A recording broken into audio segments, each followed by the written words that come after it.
Conflicting appeals court rulings were the largest hurdle for the Supreme Court yesterday.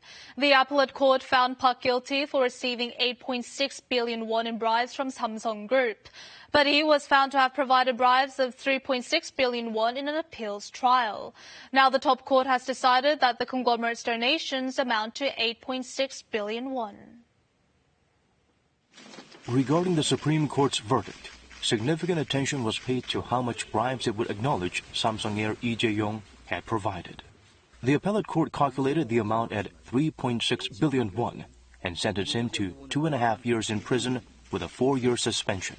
However, the top court delivered a different decision. It recognized the 3 horses Samsung had provided to Choi Soon-sil's equestrian daughter as bribes. This stands in stark contrast to an appeals court ruling that Samsung had given Choi the right to use the horses, not ownership. As such, the horses are not acknowledged as bribes. 이재용 등이 피고인 최소원에게 제공한 뇌물은 말들이라고 보아야 합니다. 논리와 경호의 법칙에 반하고 일반 상식에도 어긋납니다. The Supreme Court also decided that Choi was given the right to use and dispose the horses based on the fact that she got upset when Samsung held the ownership of the horses. And then the conglomerate eventually accepted Choi's demand. The top court also decided that Samsung's donations of 1.6 billion won to Choi's Winter Sports Center were bribes.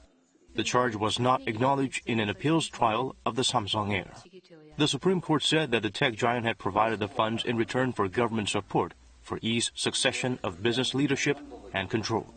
Therefore, the top court has found that Yi's bribes total 8.6 billion won, up 5 billion won from the amount acknowledged in the second trial.